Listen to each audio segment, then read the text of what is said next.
Last class में field and potential due to dipole सिखाया था और उसके प्रॉब्लम कराए थे। Yes sir. उसके पिछले लेक्चर में डाइपोल मोमेंट सिखाया होगा और dipole in uniform electric field में टॉर्क पोटेंशियल एनर्जी सिखाया होगा। Yes sir. चलो अब आगे बढ़ते हैं।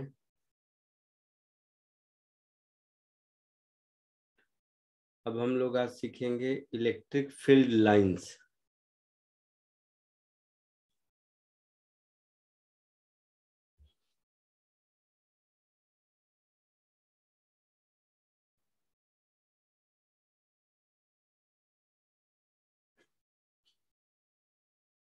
नाम सुना है इलेक्ट्रिक फील्ड लाइंस का, या स्कूल में इलेक्ट्रिक लाइंस ऑफ फोर्सेस ऐसा बोलता होगा। यस सर, सुना है। क्या होता है? सर वो करंट पास होने का वजह से एक इलेक्ट्रिक फील्ड जनरेट होता है। बट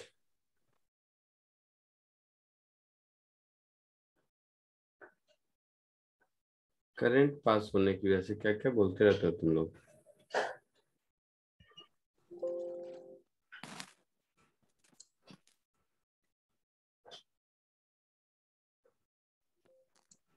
और कोई?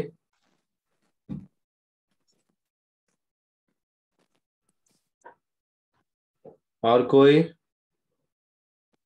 Hello sir. हाँ बोलो। हाँ सर, वो इमेजिनरी होती है, जैसे मैग्नेटिक फील्ड लाइंस होती है, हमें दिखाई नहीं देती। हाँ, और इमेजिनरी होता है, और क्या होता है?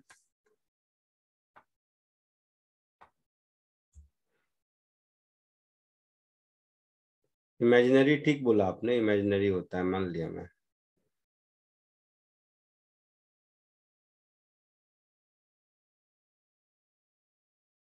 और क्या बताता है ये इलेक्ट्रिक फील्ड लाइंस?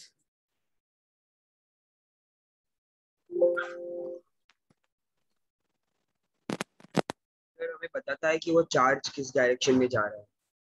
बट चलो देखो इधर,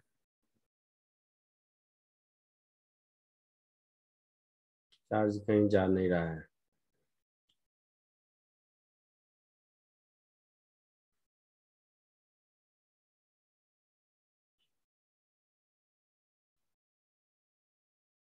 फर्स्ट पॉइंट, तो ये हाइपोथेटिकल लाइंस होते हैं।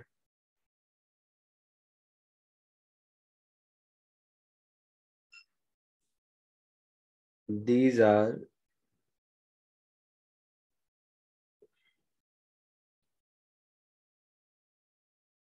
imaginary lines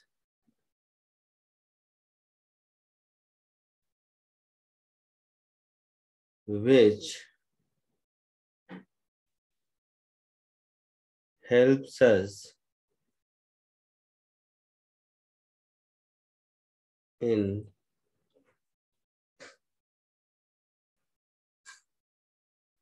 better understanding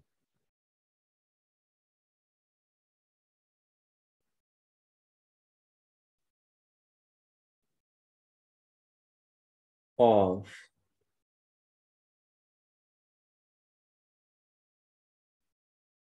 electric field,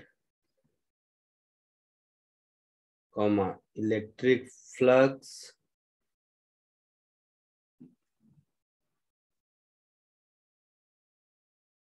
etcetera. मतलब ये जो कॉन्सेप्ट इमेजिनरी लाइन का चूज किया गया, इससे क्या है कि कुछ चीजों को समझने में आसानी होती है, इसीलिए इसको हम लोग पढ़ते हैं, ऑल्दो ये इमेजिनरी लाइंस है। अब ये इमेजिनरी लाइंस कैसे हैं? तो इलेक्ट्रिक फील्ड लाइंस हमेशा पॉजिटिव चार्ज से ओरिजिनेट होता है, ठीक है? Electric field lines always originate from positive charge.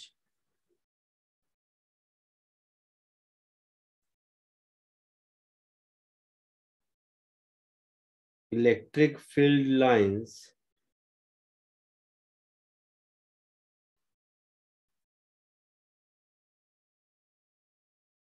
originates from, ये क्या हुआ?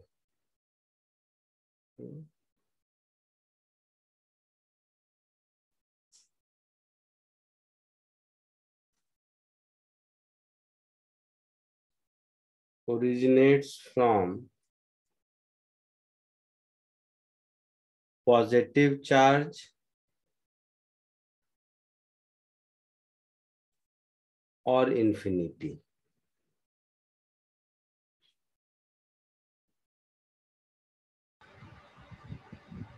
and terminates to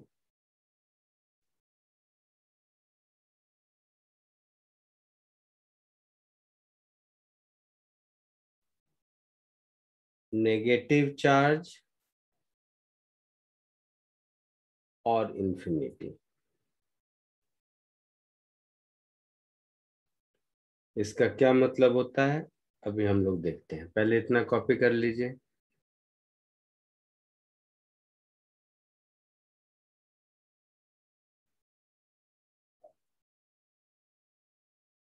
जल्दी इसको कॉपी करो।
हो गया?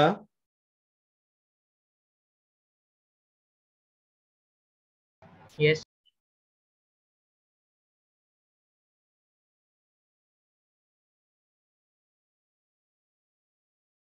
इसका मतलब समझो, इसका मतलब ये हुआ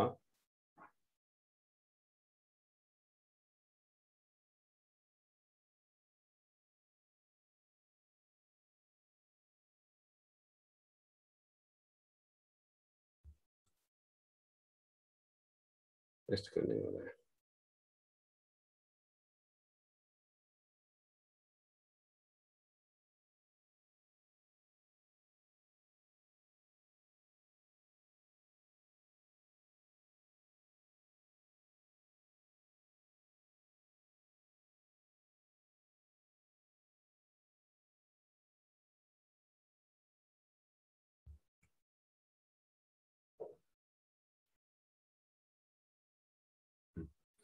ये डायग्राम दिख रहा है आपको?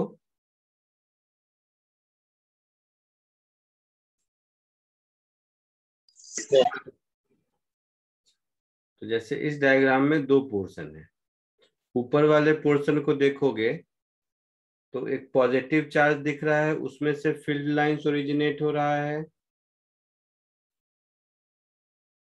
और नीचे वाले को देखोगे तो फील्ड लाइंस नेगेटिव चार्ज पर टर्मिनेट हो रहा है। एरो का डायरेक्शन देखो। यस। अच्छा, तो ये जो पॉजिटिव चार्ज से ओरिजिनेट हो रहा है ये टर्मिनेट कहाँ हो रहा है? हाइपोथेटिकली इंफिनिटी पर,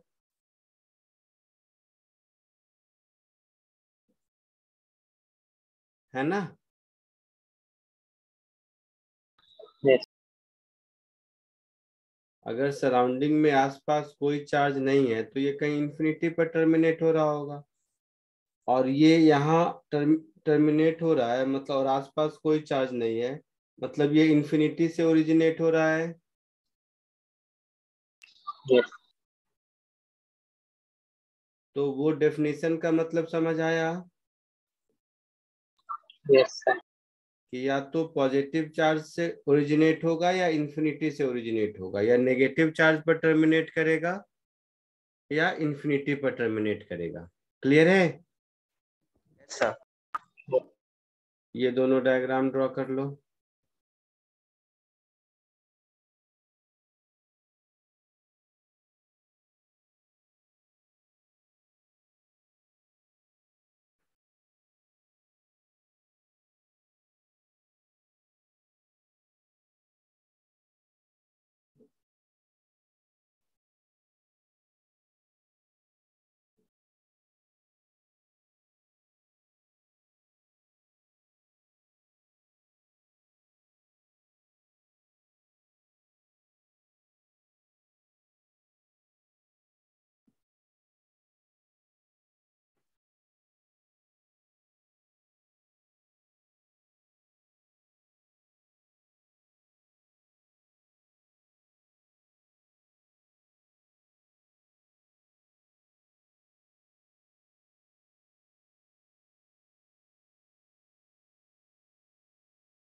आगे बढ़ूं?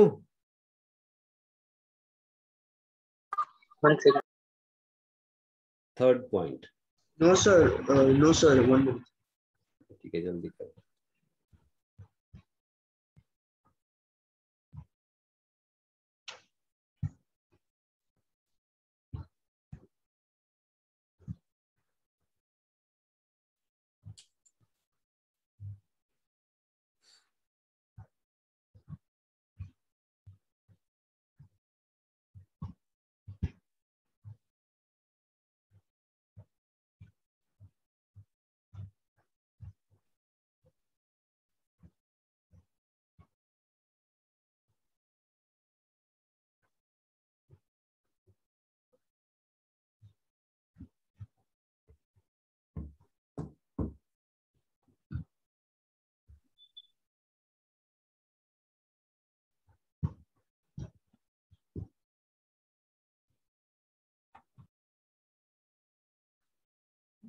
हो गया?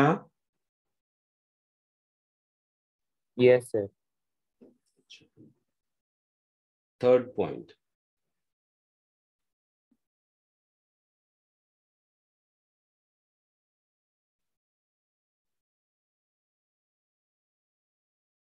density of filled lines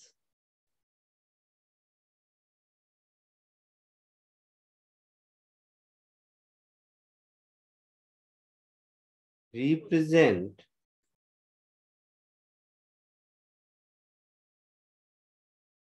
a strength of electric field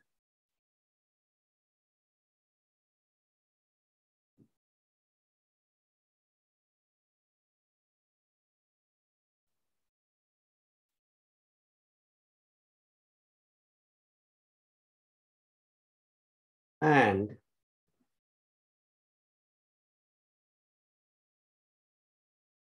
tangent on filled lines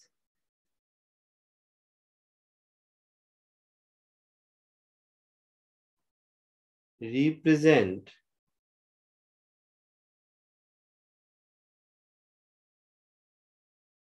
its direction.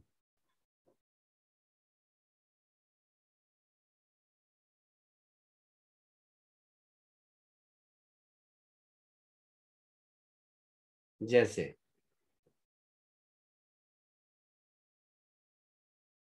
Example के लिए ऐसे समझो, सपोज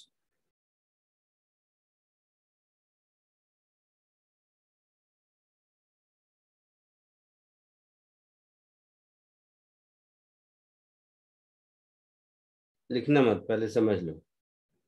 सपोज मैंने एक ये लिया, मान लो मेरा फील्ड लाइंस ऐसा है,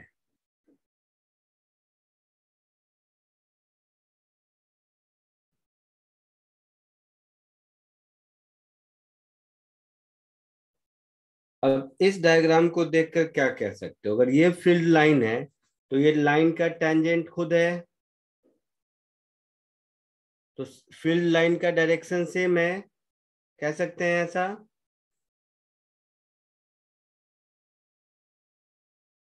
कह सकते हैं ना Yes. कि डायरेक्शन ऑफ इलेक्ट्रिक फील्ड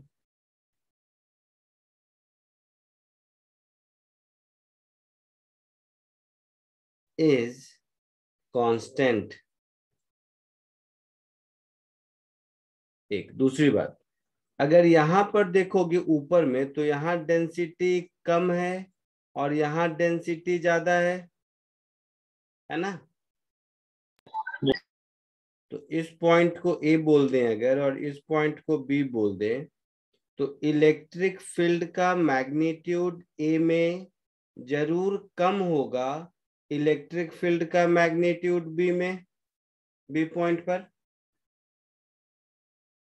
क्योंकि बी पर फील्ड लाइन की डेंसिटी ज्यादा है।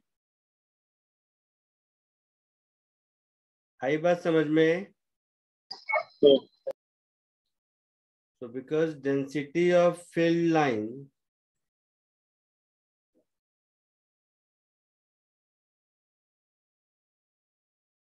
at B is higher or greater with respect to A,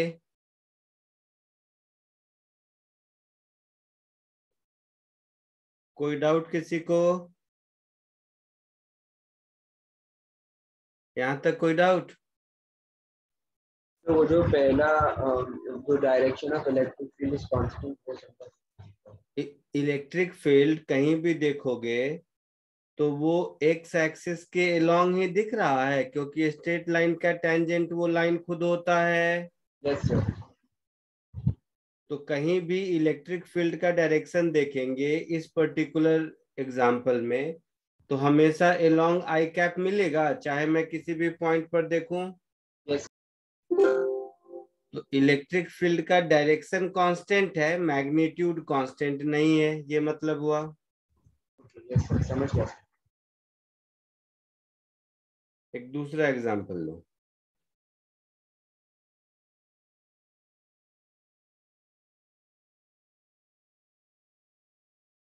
इसमें देखोगे तो डेंसिटी हर जगह यूनिफॉर्म है, बट इलेक्ट्रिक फील्ड का डायरेक्शन यहां पर देखेंगे तो इधर होगा, टेंजेंट अगर ड्रॉ करेंगे तो यहाँ पर इधर होगा, यहाँ कहीं देखेंगे तो इधर होगा, यहाँ कहीं देखेंगे तो इधर होगा। तो इस एग्जाम्पल में हम ये कह सकते हैं कि मैग्नीट्यूड कांस्टेंट है, डायरेक्शन वेरिएबल है, कह सकते हैं ऐसा? बोलो। Yes.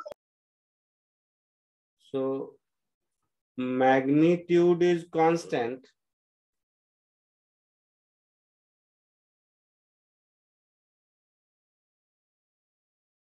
but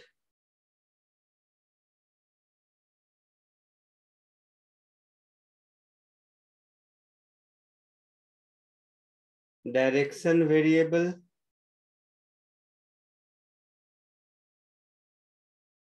होगा।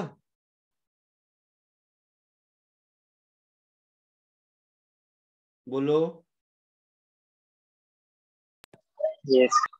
Yes, sir. थर्ड, सपोज कोई एग्जाम्पल ऐसा है,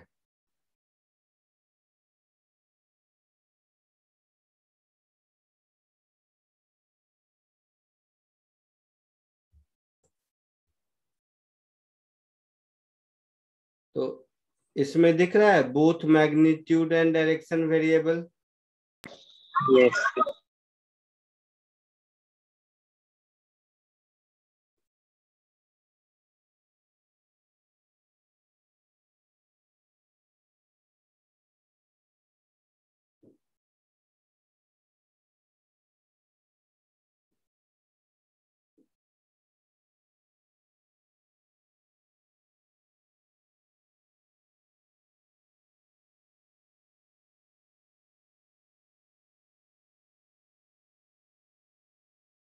कोई डाउट?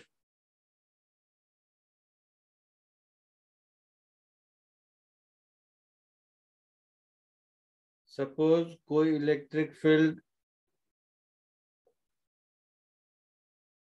लाइंस ऐसा है,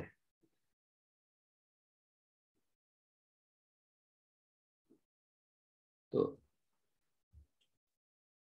इस डायग्राम से क्या कह सकते हैं बताओ?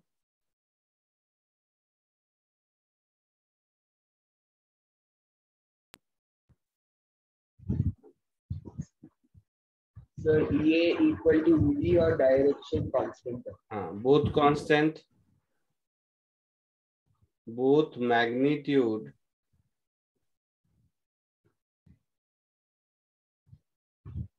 and direction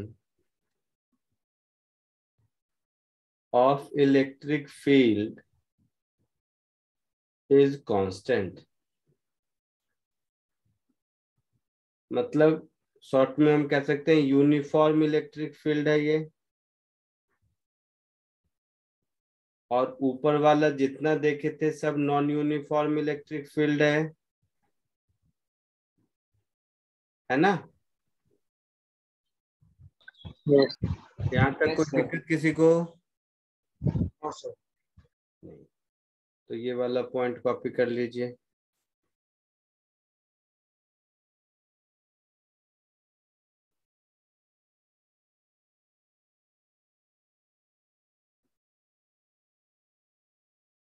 इसको कॉपी कर लीजिए।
हो गया, लिख लिया सबने? बोलो। Yes sir.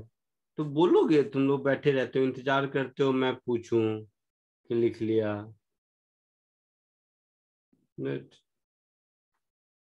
Next.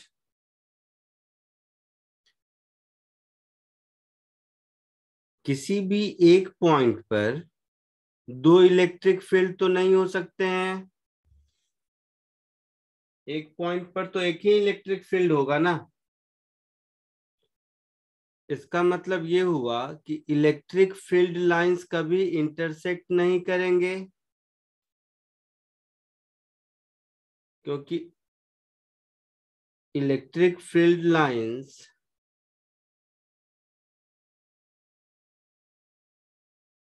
do not intersect each other.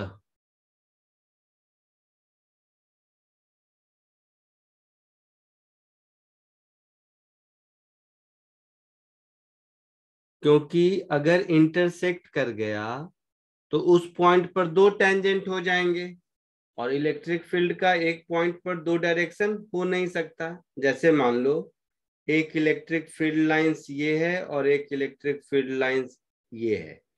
अगर यहाँ इंटरसेक्ट हो रहा है तो मैं इसके हिसाब से देखूंगा तो मुझे इलेक्ट्रिक फील्ड का ये डायरेक्शन मिलेगा, इसके हिसाब से देखूंगा तो ये डायरेक्शन मिलेगा। तो इलेक्ट्रिक फील्ड लाइंस के दो डायरेक्शन तो पॉसिबल नहीं है ना।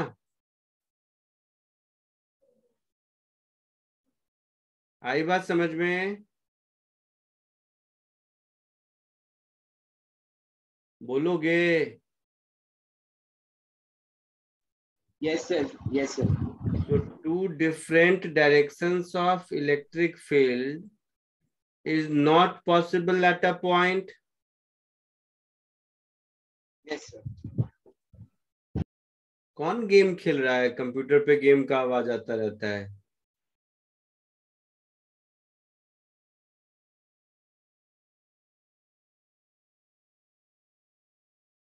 इसका मतलब है कभी ऐसा वाला डायग्राम पॉसिबल नहीं है। तो दो डिफरेंट चार्जेस होंगे या मल्टीपल चार्जेस होंगे तो इलेक्ट्रिक फील्ड लाइंस डिस्टॉर्ट हो जाएंगे, बट दो फील्ड लाइन कभी इंटरसेक्ट नहीं करेंगे। जैसे मान लो दो पॉजिटिव चार्ज आसपास रखा हुआ है तो क्या होगा? फील्ड लाइन डिस्टॉर्ट हो जाएगा, लेकिन फील्ड लाइन कभी एक दूसरे को इंटरसेक्ट नहीं करेगा। ठीक है? जैसे ऐसे समझो, यहां पर अगर ये आइसोलेटेड पॉजिटिव चार्ज होता तो इसका फील्ड लाइन जो पहला डायग्राम दिखाया था वैसा होता है ना। लेकिन दूसरे चार्ज के कारण ये फील्ड लाइन टिल्ट हो गए हैं। इस पॉइंट पर कोई फील्ड लाइन नहीं है पॉइंट ओ पर, तो यहाँ पर इलेक्ट्रिक फील्ड 0 होगा। आई बात समझ में?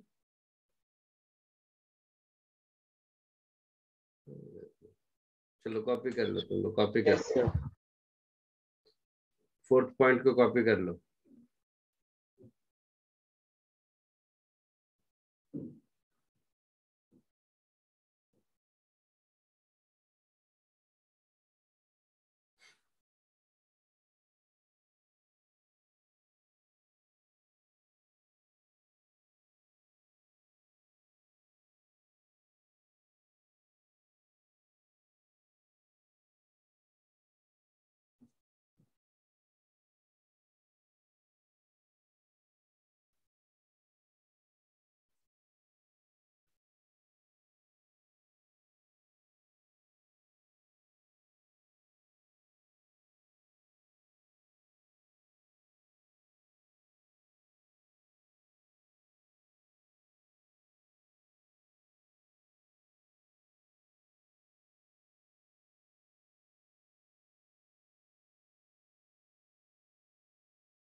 लिख लिया? आगे बढ़ूं?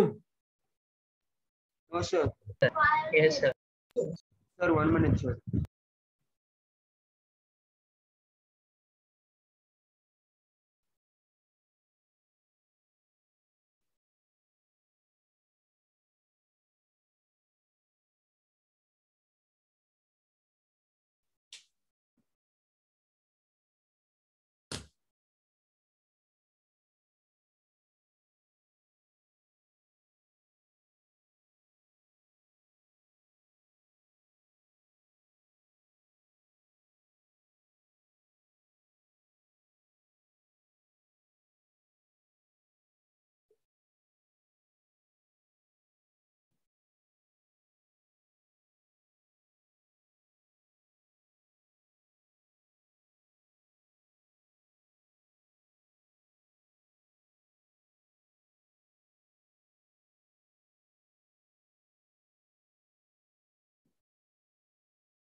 हो गया?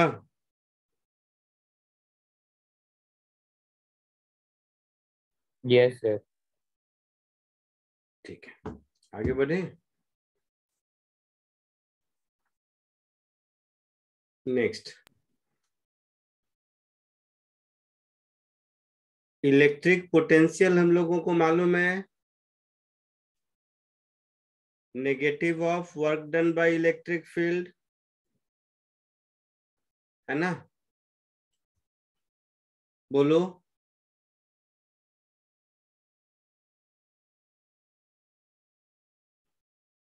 तो इलेक्ट्रिक फील्ड के अगर परपेंडिकुलर डायरेक्शन में जाएंगे तो कोई वर्क नहीं करना पड़ेगा, means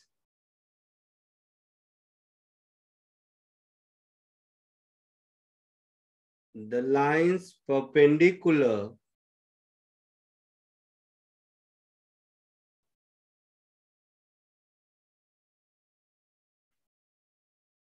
to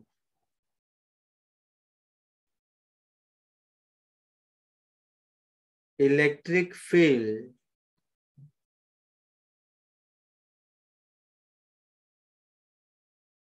are called equipotential line और सरफेस। लाइंस बोलो या सरफेस बोलो, आर कॉल्ड इक्विपोटेंशियल लाइंस और surfaces.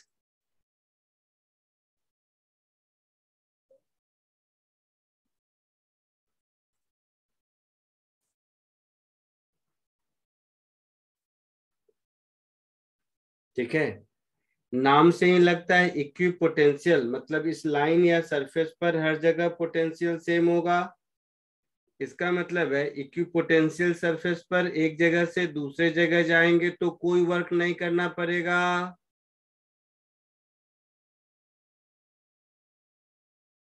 That is work done in moving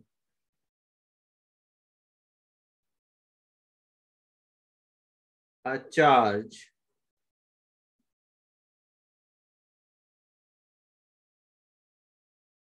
from one point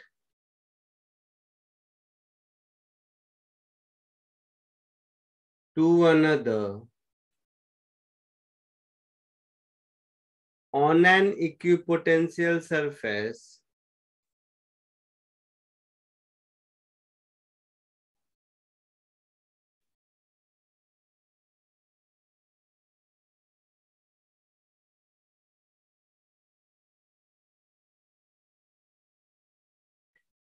is always zero।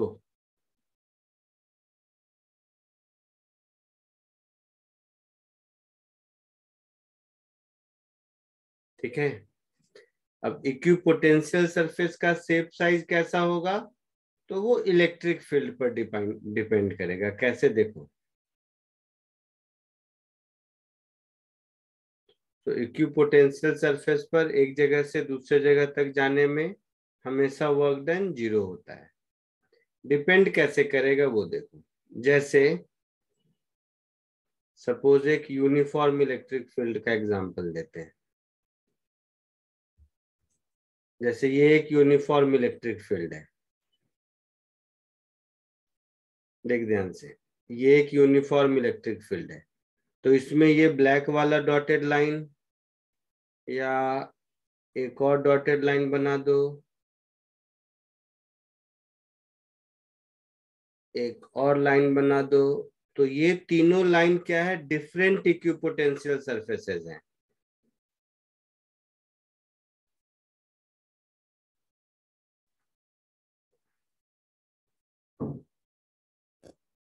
मतलब इस ब्लैक वाले लाइन के हर पॉइंट पर, पॉइंट ए बी सी, हर जगह पोटेंशियल सेम होगा। उसी तरह इस रेड वाले लाइन पे हर जगह पोटेंशियल सेम होगा, इस रेड वाले लाइन पे हर जगह पोटेंशियल सेम होगा, बट इन तीनों पर पोटेंशियल अलग अलग रहेगा। जैसे इस ब्लैक वाले लाइन पर पोटेंशियल V1 है, इस रेड वाले लाइन पर पोटेंशियल V2 है, इस रेड वाले लाइन पर पोटेंशियल V3 है, तो हम लोगों को मालूम है electric field E is minus dV by dr, सीखे थे ऐसा। मतलब इलेक्ट्रिक फील्ड का डायरेक्शन हमेशा हायर टू लोअर पोटेंशियल होता है। तो इलेक्ट्रिक फील्ड इधर है, मीन्स V1 बड़ा होगा V2 से और V2 बड़ा होगा V3 से। समझ आया कुछ? नहीं समझ आया। नहीं, कैसे समझ आएगा? आज तक कभी पढ़ाई किए हो जो समझ आएगा? ग्रेविटेशनल फील्ड समझ आता है? तो mg नीचे है, वर्टिकली डाउनवर्ड, तो एक हॉरिजेंटल सरफेस पर हर जगह पोटेंशियल सेम होता है। Yes sir. तो ये हॉरिजेंटल सरफेस हो गया इक्विपोटेंशियल सरफेस। अब एक हॉरिजेंटल सरफेस यहाँ है, दूसरा उससे नीचे है, तीसरा उससे नीचे है, तो फील्ड किधर है? परपेंडिकुलर। तो फील्ड परपेंडिकुलर ऊपर से नीचे है, तो जो इक्विपोटेंशियल सरफेस ऊपर है वो हायर पोटेंशियल है। Yes sir. तो ठीक वैसे ही इलेक्ट्रिक फील्ड का direction right to left to right है अपने एग्जांपल में। मतलब वर्टिकल लाइन ऊपर से नीचे वाला जितना लाइन होगा सब अलग अलग इक्विपोटेंशियल सरफेस होगा, लेकिन जो सबसे पीछे होगा उसका पोटेंशियल ज्यादा होगा, क्योंकि इलेक्ट्रिक फील्ड हमेशा हायर टू लोअर पोटेंशियल होता है। इलेक्ट्रिक फील्ड क्या, कोई भी फील्ड, ग्रेविटेशनल फील्ड देखो ऊपर से नीचे हायर टू लोअर पोटेंशियल होता है। तो ये तीनों तीन डिफरेंट इक्विपोटेंशियल सरफेसेस हो गए, लेकिन आउट ऑफ दीज थ्री ये ब्लैक वाले का पोटेंशियल सबसे ज्यादा, जैसे जैसे आगे बढ़ते जाएंगे पोटेंशियल कम होता जाएगा। तो ये तीनों हो गए इक्विपोटेंशियल लाइंस।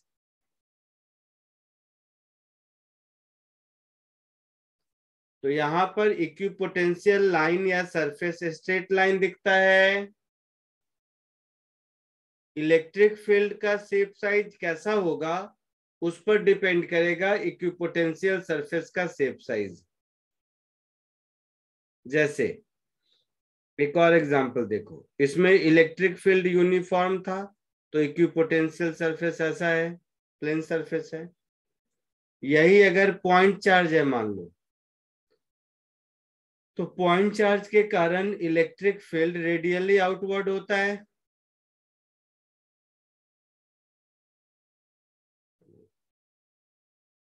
तो उसका इक्विपोटेंशियल सरफेस स्फेरिकल होगा। जैसे इसमें ये वाला स्फेयर, ये एक इक्विपोटेंशियल सरफेस है, ये वाला स्फेयर ये एक दूसरा इक्विपोटेंशियल सरफेस है, ये वाला स्फेयर ये तीसरा इक्विपोटेंशियल सरफेस है। तो इस केस में स्फेरिकल इक्विपोटेंशियल सरफेस है।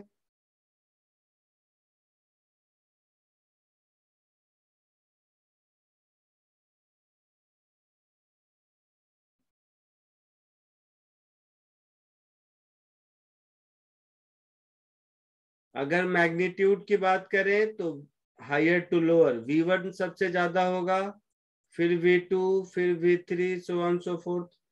तो पॉइंट चार्ज के फील्ड्स रेडियली आउटवर्ड होते हैं, तो उस पर परपेंडिकुलर ड्रॉ करोगे तो स्फीयर ही बनेगा ना। बोलो। Yes sir. यही अगर पॉइंट की जगह लाइन चार्ज हो तो लाइन चार्ज के इक्विपोटेंशियल सरफेस सिलिंड्रिकल होंगे।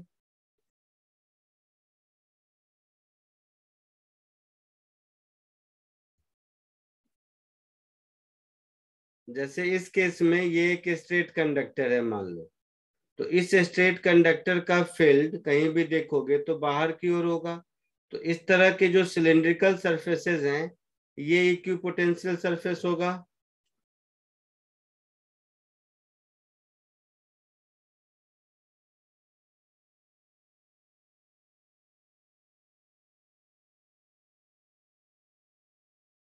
तो इक्विपोटेंशियल सरफेस का शेप एंड साइज चार्ज के डिस्ट्रीब्यूशन और इलेक्ट्रिक फील्ड के डायरेक्शन पर डिपेंड करता है, कैसा भी हो सकता है। आया समझ में?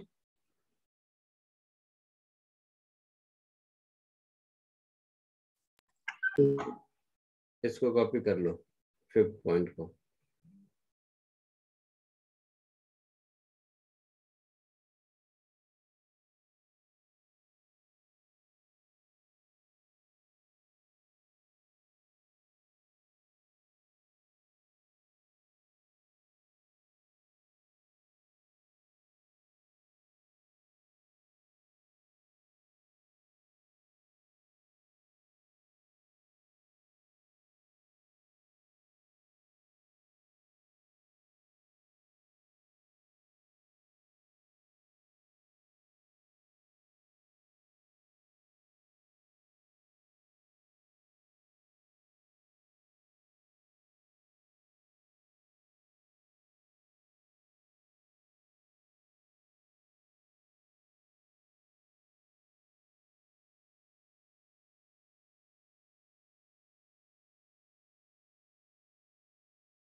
Sir, can you scroll down?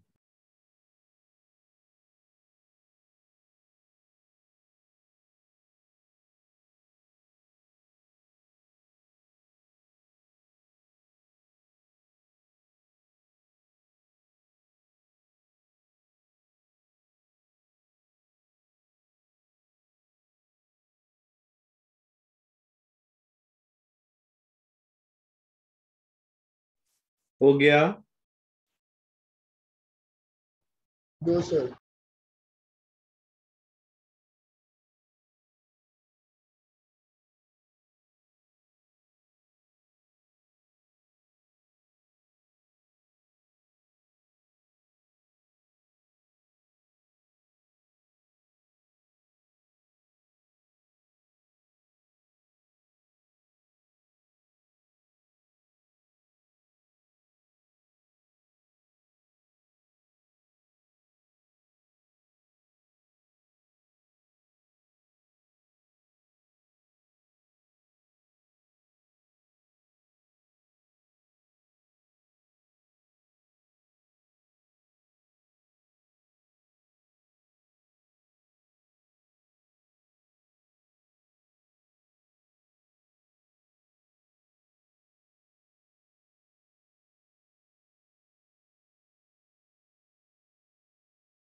हो गया?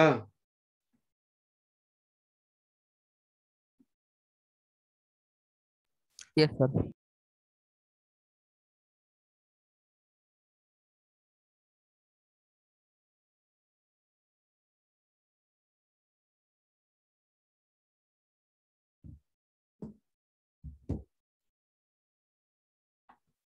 ठीक है,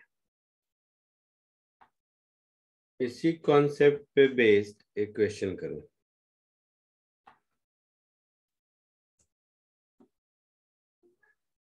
दिख रहा है? Yes.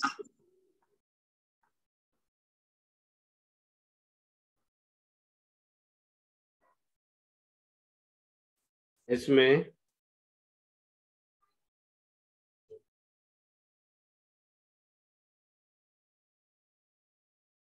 ये है 40 वोल्ट, ये है 20 वोल्ट, ये है 0 वोल्ट। तो ये तीनों लाइन इक्विपोटेंशियल सरफेस का लाइन है, ठीक है। और ये एक्स एक्सिस का लाइन है, ये वाई एक्सिस का लाइन है। तो आपको इलेक्ट्रिक फील्ड वेक्टर बताना है, कोशिश कीजिए।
आया कुछ आंसर?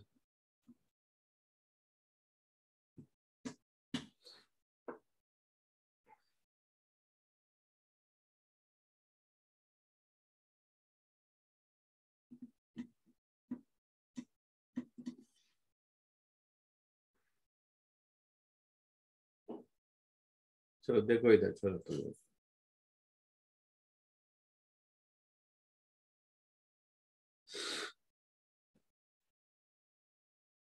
ये है इलेक्ट्रिक फील्ड वेक्टर।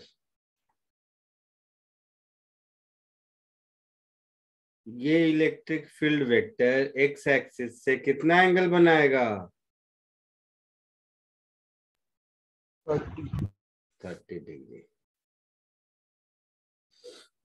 तो ये इलेक्ट्रिक फील्ड कुछ भी होगा, इसका कुछ एक्स कंपोनेंट होगा और इसका कुछ वाई कंपोनेंट होगा। होगा? Yes sir.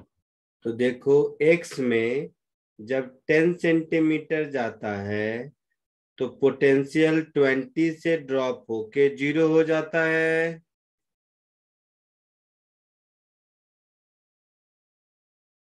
होता है, यहाँ पर 20 है, यहाँ पर 0 है। तो इलेक्ट्रिक फील्ड का एक्स कंपोनेंट क्या हो गया?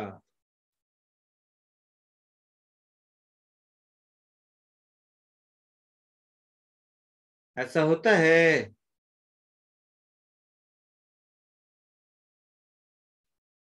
Relation between field and potential सीखा है वर्क फॉर एनर्जी चैप्टर में, फिर ग्रेविटेशन चैप्टर में, फिर इलेक्ट्रोस्टैटिक्स चैप्टर में 3 बार।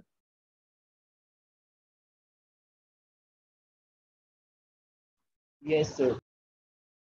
तो एक्स में 10 सेंटीमीटर आगे जाने पर 20 वोल्ट का ड्रॉप है, तो इसका मैग्नीट्यूड कितना हो जाएगा? 20/10 सेंटीमीटर को मीटर कर दो तो 10 × 10⁻²।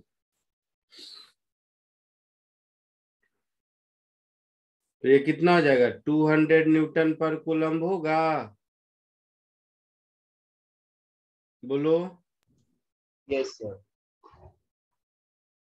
तो इसका मतलब हो गया कि E cos 30 डिग्री का वैल्यू 200 है।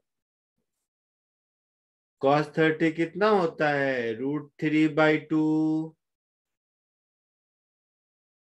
ये 200 न्यूटन पर कूलम्ब है। तो इसका मतलब इलेक्ट्रिक फील्ड का मैग्नीट्यूड हो गया 400/√3 न्यूटन पर कूलम्ब। वेक्टर फॉर्म में लिखेंगे तो cos 30 I cap minus sin 30 j cap, ऐसा होगा।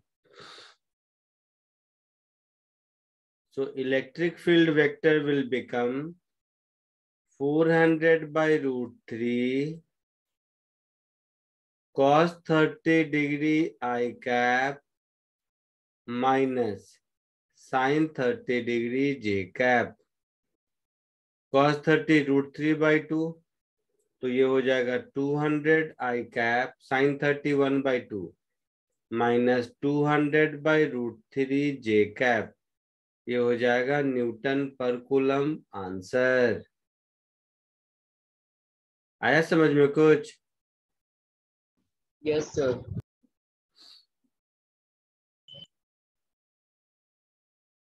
कॉपी कर लो इसको।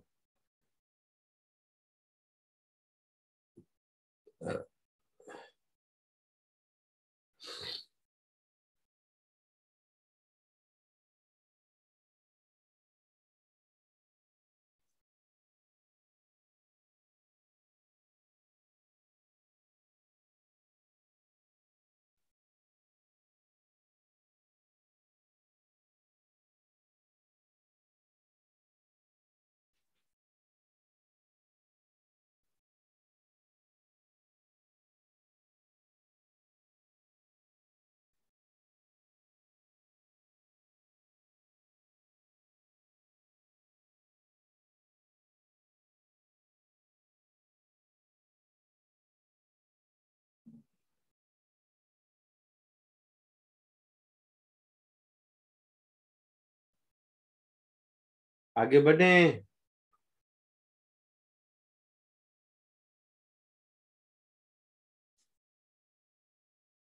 बोलो आगे बढ़ूं?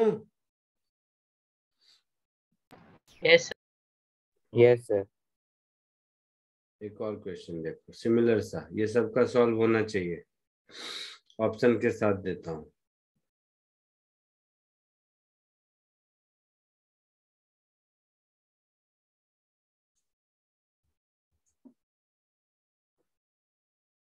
दिख रहा है? Yes. जल्दी कोशिश करो, सिमिलर है।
बोलो कुछ हुआ?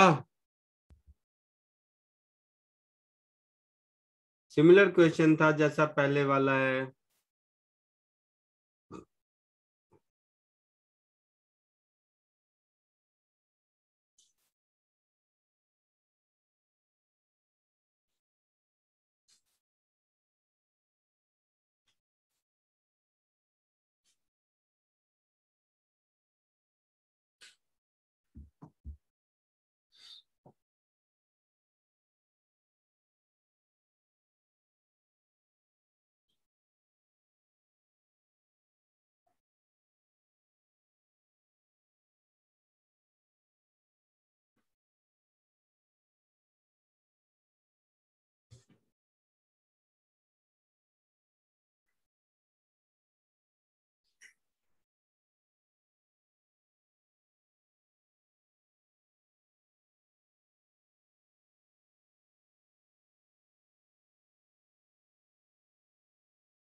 आया कुछ?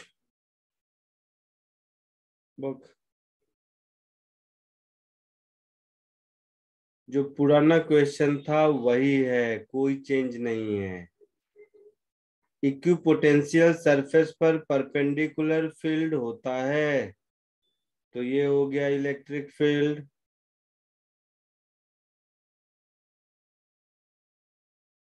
ये 30 डिग्री है तो ये हो गया 60 डिग्री।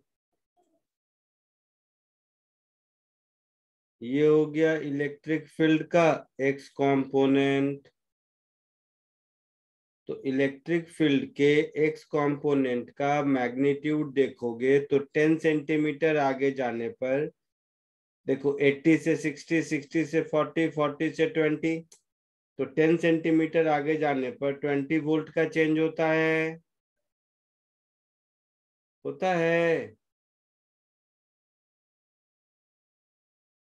तो एक्स कंपोनेंट हो गया 200 न्यूटन पर कूलम्ब। बोलो।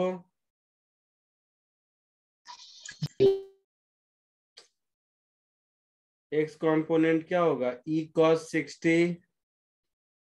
तो ई कॉस 60 इज 200 न्यूटन पर कूलम्ब। तो ई की वैल्यू हो गई 400 न्यूटन पर कूलम्ब।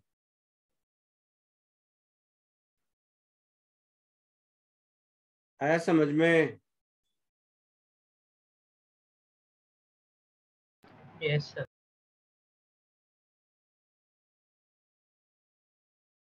चलो कुछ इजी क्वेश्चन करो, फिर तुम लोग नहीं कर रहे हो तो इजी फॉर्मूला बेस्ड क्वेश्चन करो। आई मीन थियोरेटिकल क्वेश्चन कुछ करो। चलो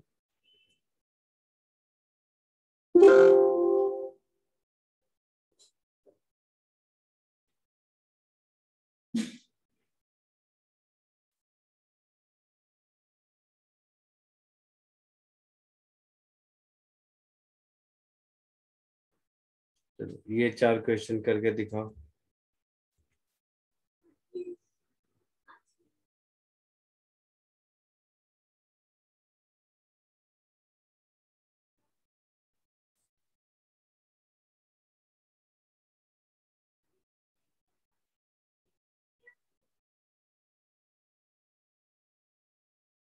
थर्ड, फोर्थ,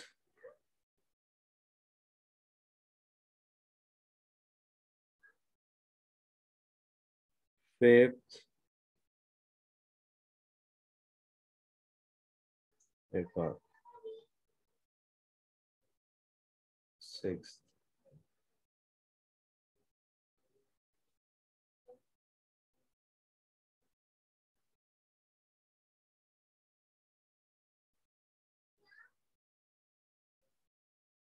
ये 4 क्वेश्चन दिख रहे हैं, फटाफट करके Yes, दिखाओ। sir.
फर्स्ट और सेकंड सबका हो गया होगा?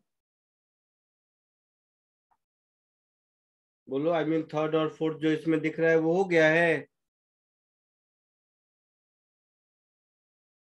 बोलना, equipotential surface and line of force क्या होता है?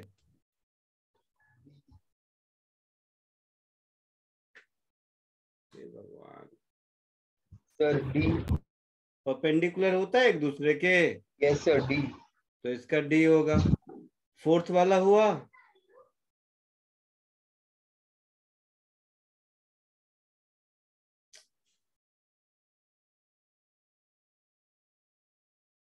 फोर्थ वाला हुआ?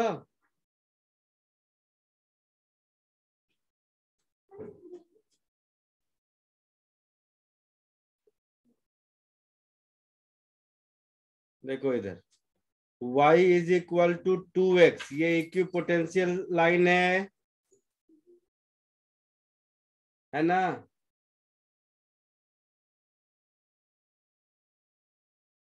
y is equal to 2x ऐसा होगा? Yes, sir. ये एंगल स्लोप tan थीटा की वैल्यू 2 होगी।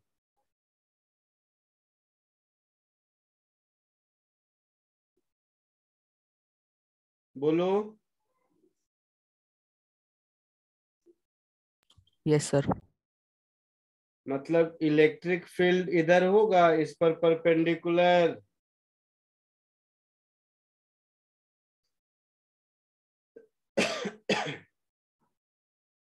या तो इधर होगा या इलेक्ट्रिक फील्ड इधर होगा, मुझे नहीं पता, ऐसा ही कुछ होगा ना?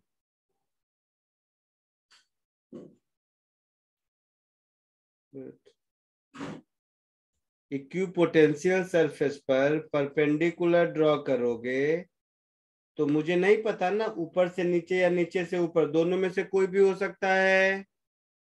इसीलिए क्वेश्चन में देखो लिखा है मे बी।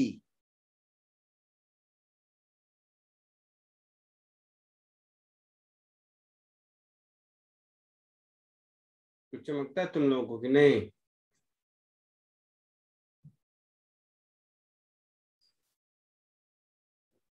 तुम लोग मैथ्स वाले स्टूडेंट हो या बायो वाले? ज्यादातर तो इसमें ऑरेंज हाउस बायो में है, इसमें तो मैक्सिमम स्टूडेंट मैथ वाले हैं, हाँ या ना? यस सर, पर सर सम थोड़े बायो से भी है। हाँ थोड़े बायो से है, मुझे मालूम है, बट मैक्सिमम मैथ वाले हैं। Yes sir. तो मैक्सिमम जो मैथ वाले हैं और बायो वाले को भी, मैथ वाले तो स्ट्रेट लाइन में पढ़े होंगे, दो लाइन परपेंडिकुलर होता है जब दोनों के स्लोप का प्रोडक्ट 1 होता है, -1 होता है। Yes, sir. चलो वो वाला मेथड देखो। तो इलेक्ट्रिक फील्ड का जो भी लाइन होगा उसका स्लोप -1/2 होगा, तभी इन दोनों का प्रोडक्ट मिलाकर -1 होगा।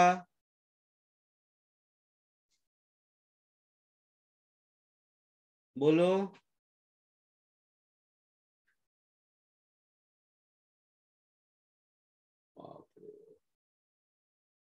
क्या मैं पढ़ाऊं तुम लोगों को? स्ट्रेट लाइन में परपेंडिकुलर का कंडीशन पढ़े हो, m1 into m2 is -1। Yes sir. Yes, sir. Yes sir. तो इलेक्ट्रिक इक्विपोटेंशियल लाइन का इक्वेशन है y is equal to 2x, मतलब स्लोप कितना हुआ? सर 2। 2। तो इस पर जो परपेंडिकुलर होगा उसका स्लोप कितना होगा? -1/2। -1/2 होगा। तो ये चारों वेक्टर में से मुझे चेक कर लेना है कि कौन -1/2 है। Sir D. है ना? यस सर, डी है। तो दिख रहा है डी? Yes sir. पक्का? यस सर, वहाँ पे ही माइनस है ना, हाँ। 4/-8। अच्छा, दूसरा तरीका जो मैं पहले बता रहा था, देखो एक लाइन का काम है।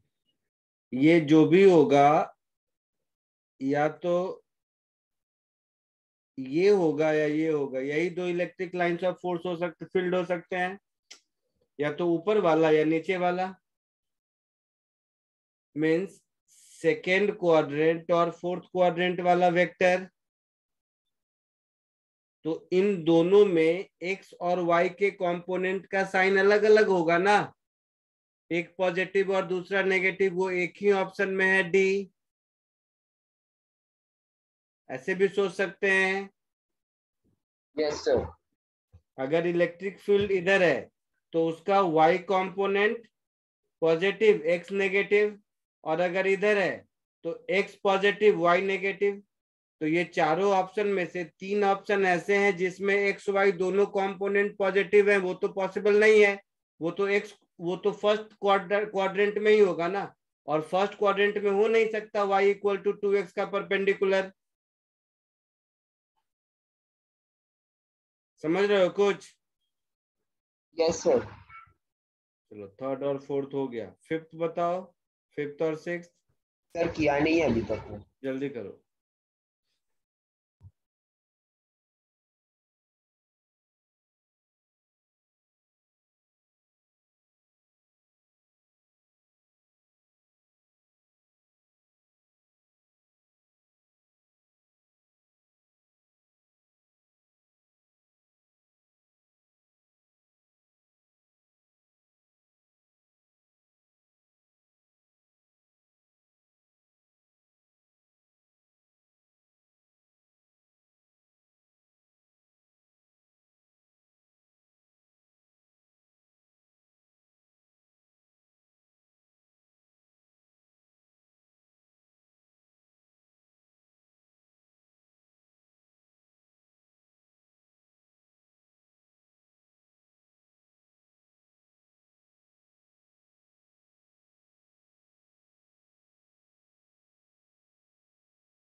फिफ्थ हुआ,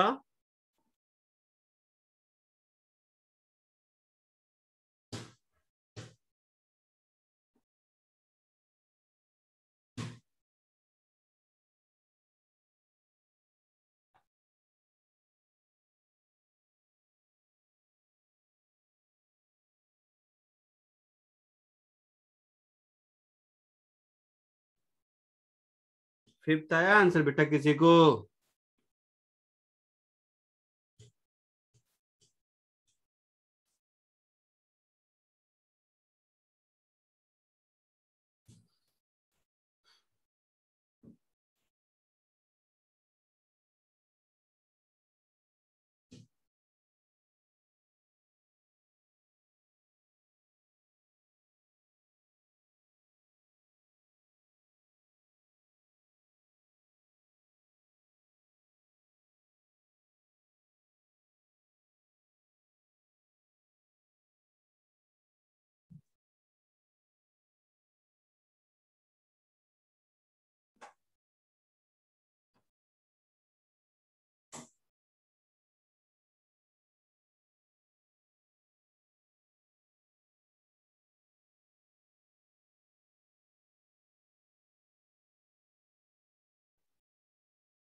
बोलो तो सही, कोई तो बताओ कुछ।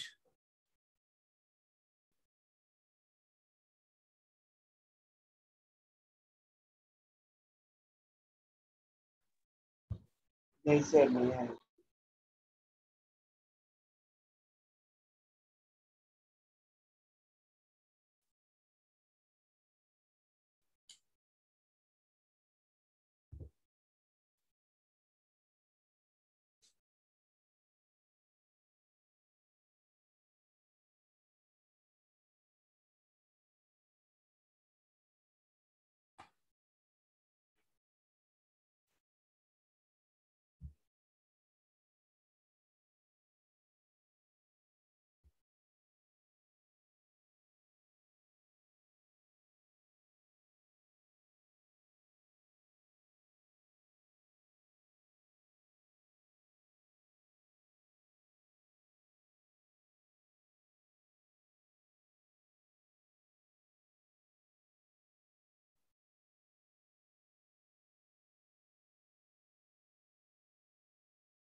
देखो इधर, इलेक्ट्रिक फील्ड का इक्वेशन दिया हुआ है, ठीक है। आपसे पूछ रहा है इक्वेशन ऑफ इक्विपोटेंशियल सरफेस क्या होगा। तो इसका मतलब है इक्विपोटेंशियल सरफेस पर परपेंडिकुलर होगा इलेक्ट्रिक फील्ड। बोलो। Yes, sir. मतलब इलेक्ट्रिक फील्ड इक्विपोटेंशियल सरफेस पर का टेंजेंट अगर हम लिख दें, और एक इलेक्ट्रिक फील्ड, उन दोनों का डॉट प्रोडक्ट 0 होना चाहिए,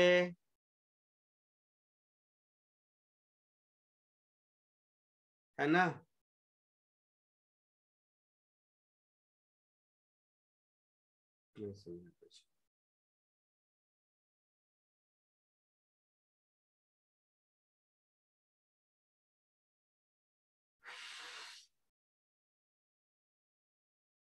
चलो कोई बात नहीं, सिक्स्थ बताओ, सिक्स्थ करो, वो ये आसान है।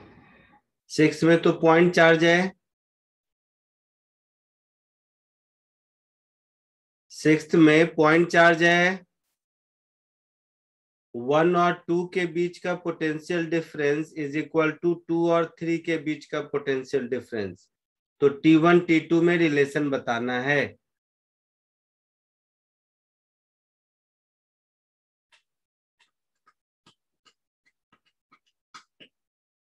बोलो।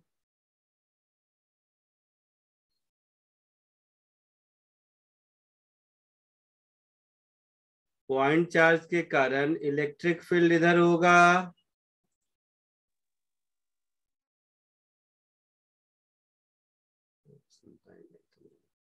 होगा।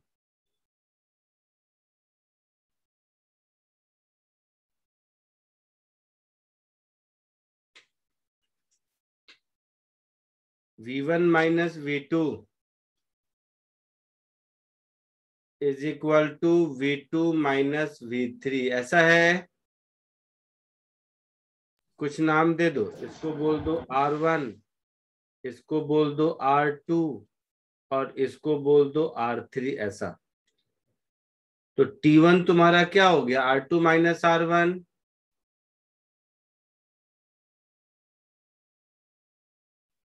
और T2 हो जाएगा R3 माइनस R2, ऐसा होगा।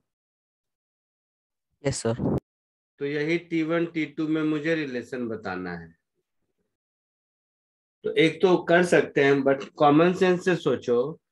पॉइंट चार्ज के कारण फील्ड क्या होता है, Q/R², ऐसा कुछ होता है।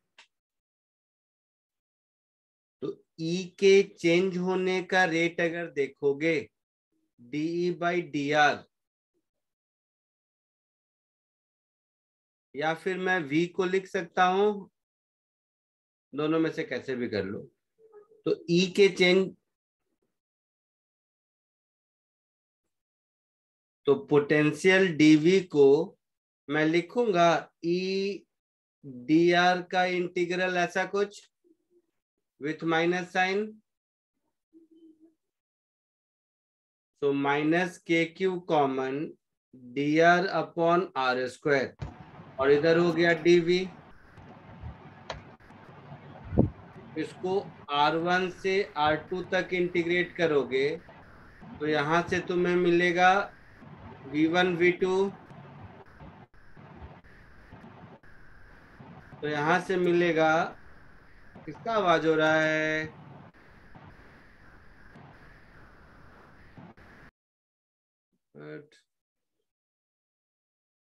सो V1 minus V2 will be KQ, इधर 1 माइनस 2 कर दिया तो माइनस साइन चला गया, integral of DR/R² from R1 to R2। Similarly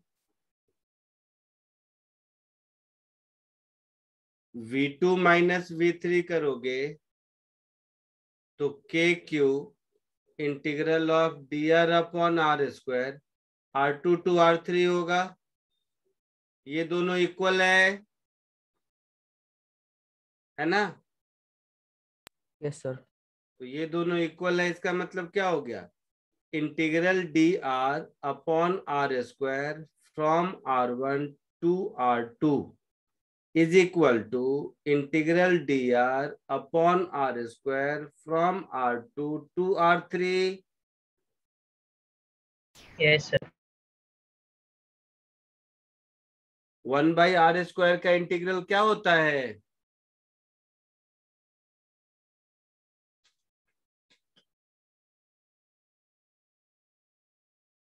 चलो छोड़ो लोगों से तो इसको तुम लोग आगे खुद कर लो।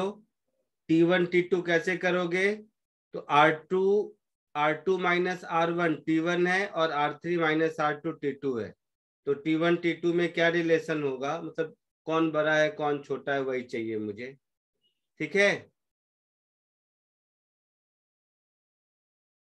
चलो आज के लिए इतना ही, नेक्स्ट लेक्चर में मिलते हैं।